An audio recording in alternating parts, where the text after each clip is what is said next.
नमस्कार दोस्तों, जय हिंद, जय भारत। दोस्तों, आज हम इस वीडियो में जानेंगे उत्साह निबंध का सारांश, वो भी सरल शब्दों में, या फिर उत्साह निबंध का केंद्रीय भाव।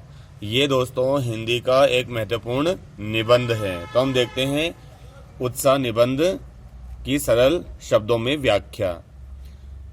उत्साह निबंध आचार्य रामचंद्र शुक्ल के निबंध संग्रह चिंतामणि भाग 1 से लिया गया है और ये एक मनोवैज्ञानिक निबंध है। दोस्तों, आचार्य रामचंद्र शुक्ल मानवीय विचारों, संवेदनाओं और मनोविकारों के कुशल चितेरे हैं। यानी कि जो आचार्य रामचंद्र शुक्ल हैं, उन्होंने मानवीय विचारों, संवेदनाओं और मनोविकारों पर अपनी कलम अधिकता चलाई है।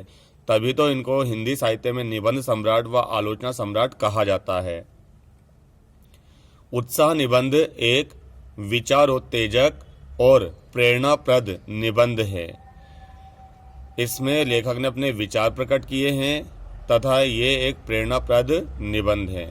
इसमें शुक्ल जी ने उत्साह और कर्म के परस्पर संबंध को स्पष्ट किया है। दोस्तों, जो उत्साह निबंध है, इसमें दो विषय प्रतिपादित हैं, उत्साह और कर्म।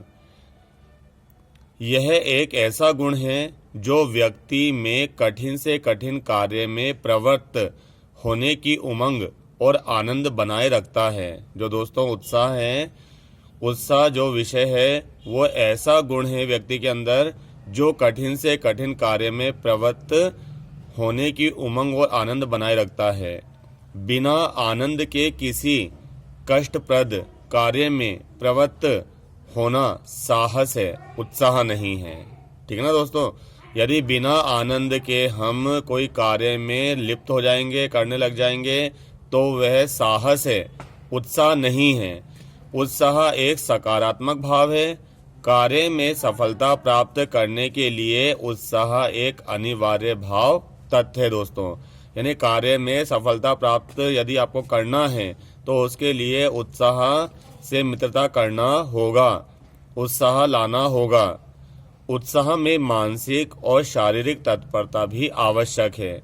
उत्साह में मानसिकता व शारीरिकता दोनों तत्परता भी आवश्यक होती है। दोस्तों, इस संबंध में विचारों की गहराई के साथ साथ कहीं कहीं पर स्वार्थ साधकों पर किया गया है। यानी कि दोस्तों, जो ये उत्साह निबंध है, इस निबंध में विचारों की गहराई के साथ साथ कहीं कहीं पर स्वार्थ साधक जो होते हैं ना, जो स्वार्थ सिद्धि के अनुसार काम करते हैं, बस स्वार्थ निकल गया या फिर स्वार्थ जब तक था जब तक काम किया, तो ऐसे लोगों पर ये निबंध व्यंग भी करता है। और कैसा व्यंग? चुटीला व्यंग करता है। हम कह सकते हैं कि किसी कार्य में सफलता तभी मिल पाती है जब उस कार्य को करने के लिए हमारे मन में उत्साह हो। यानी कि दोस्तों, जब हमें किसी कार्य में सफलता कब मिलेगी? जब उस कार्य को करने के लिए हमारे मन में क्या होता है? उत्साह। साहसपूर्ण आनंद की उमंग उत्साह होती है। साहसपूर्ण आनंद की उमंग उत्साह होती है।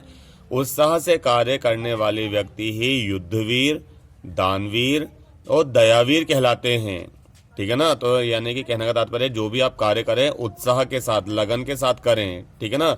ऐसा ना हो उस कार्य में स्वार्थ सिद्धि की भावना निहित हो। लेखक कहते हैं कि भय का स्थान दुख वर्ग में आता है। जो भय होता है दोस्तों, उसका स्थान कहाँ में आता है? दुख वर्ग में। और उत्साह का आनंद वर्ग में आता है। जो उत्साह तत्व होता है वो कौन से वर्ग में आता है? आनंद वर्ग में आता है। दोस्तों, शुक्ल जी ने गीता में श्री कृष्ण द्वारा दिए गए उपदेश, यानी जो शुक्ल हैं, आचार्य रामचंद्र शुक्ल ने इस पाठ में गीता में श्री कृष्ण द्वारा दिए गए उपदेश का भी दृष्टांत दिया है।